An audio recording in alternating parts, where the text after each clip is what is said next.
Welcome to the World War I Common Assessment Review. Let's go ahead and get started.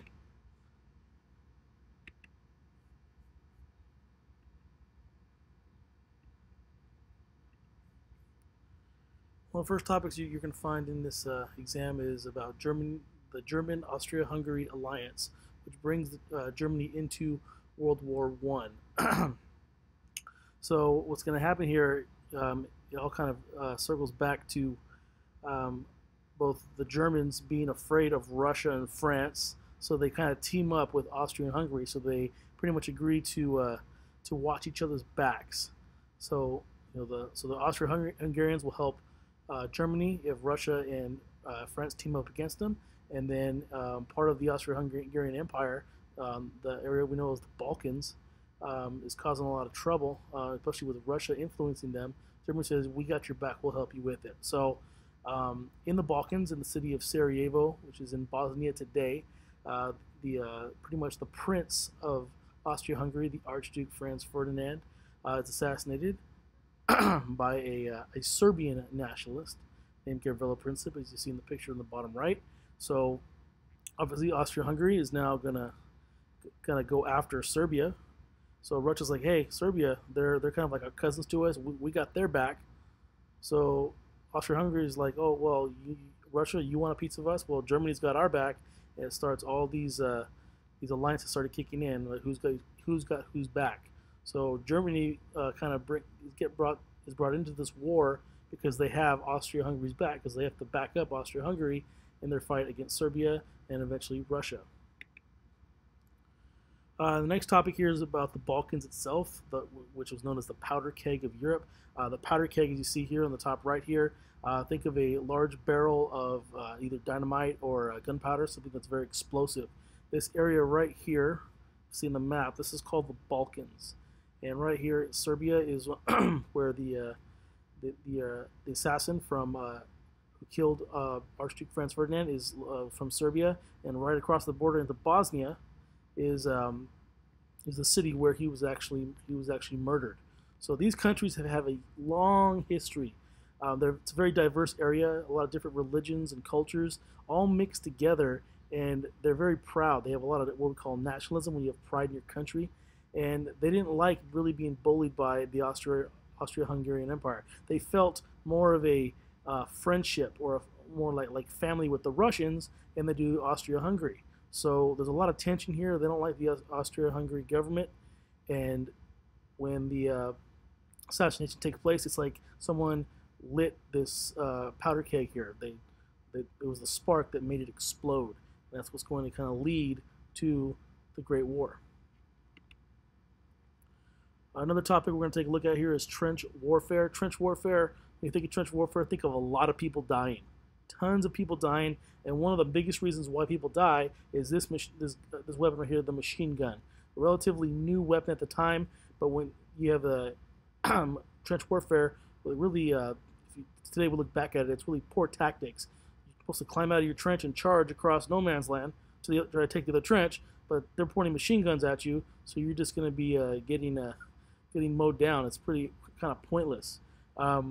Trench warfare, they call this no man's land, because really no man could survive. You're going to get nailed by a machine gun. There's very few people survived getting across to the other trench. Trench warfare, you can also take a look at it. If we take a look here across Western Europe, here across France, the German border with the Netherlands and Belgium here, really, it was like they dug trenches on each side of that line, and they didn't really move very far. Neither side, the Central Powers or the Allies, gained much territory. It was just kind of back and forth, pretty much like a tie. So when we think of trench warfare, a lot of people dead because of the machine guns. People really didn't gain much territory. Next, we'll talk about the Schlieffen Plan and the First Battle of the Marne. The Schlieffen Plan was Germany's plan to try to win the war quickly. Their idea was, all right, we don't want to fight on west and east at the same time. We know the Russians are coming. We're afraid of them. We know how powerful they could be. So the Germans were like, all right, let's go quickly defeat the French first, and then once we defeat them, we can focus all our attention on this side against the Russians. So their idea was, instead of going straight at France, we're gonna go through Belgium here and try to and try to catch them surprise and beat them quickly. So once we have France taken care of, we can focus everything over here when we wait for the Russians to come after us. So the first battle of the Marne, this area right here, kind of pretty much kills the Schlieffen plan, because it's at the first battle of the Marne where the Germans are defeated, and they realize there's going to be no quick victory over France. So now the Germans are in a bad place. They're going to end up having to fight that two-front war on east and west, what they were trying to avoid. First battle of the Marne proves that they could not beat the French very quickly, and the whole Schlieffen plan goes down the toilet.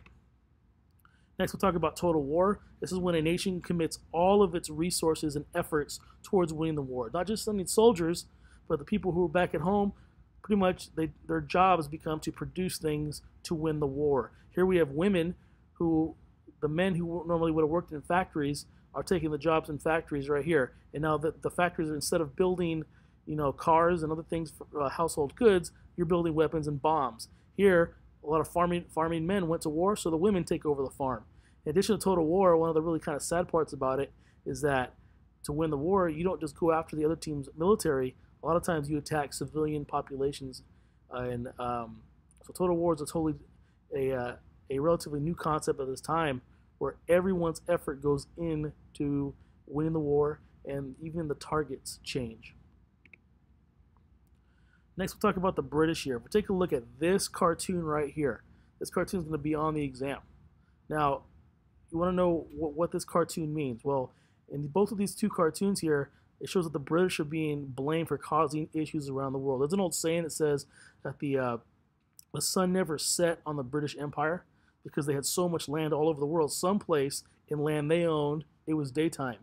And the people who are critics of the British, or especially their enemies, the Germans in particular, are saying, hey, you know what, the British, you guys are pretty much have your nose in so many people's business that you're causing trouble around the world. You guys are pretty much like, as it says right here, England is the bloodsucker of the world. They're always everywhere trying to make money and make a buck and see what they can get out of some other place on Earth. So, and both of these cartoons portray England as being the reason why there's so much trouble around the world around the turn of the 20th century. Next, we'll talk about we're going to finish up here by talking about some of the weapons that were used in World War I. So we'll focus on poison-gassed airplanes and submarines. Let's start over here.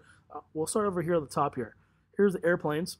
Airplanes were used for a variety of reasons. Some of the first airplanes didn't have like missiles and stuff like we're used to, so the pilots would actually drop the bombs by hand straight from the airplane. So it was used as a method, as an offensive weapon. It was used as a method of surveillance, and they even had machine guns by the end of the war attached to the guns so the planes could fight each other within the air. Down the bottom here, we'll take a look at the excuse me, at submarines. This is a new kind of weapon that really became popular during World War I. The Germans were really good at it. The German submarines were called U-boats, which is short for the German word Unterseeboot. U-boat, much easier to say. The Germans were very good at sinking enemy ships, and it was partly because of the Germans sinking ships what brought the United States in.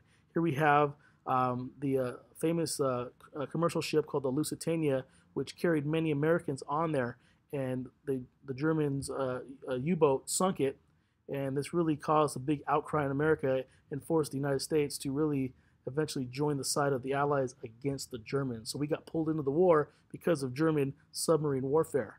We'll take a look here last at poison gas. Mustard gas was a very kind of popular kind of chemical weapon used during the First World War. It was a whole new kind of weapon, very terrifying. You see some of the effects on this person here who was a victim of a poison gas attack. A lot of these poison gas attacks, as you can see in this person, can cause blindness, redness of skin, which would transform into these nasty yellow blisters, a lot of stomach pain, vomiting, diarrhea, difficulty in breathing, and obviously death. So these are some of the new weapons that were being developed during the First World War.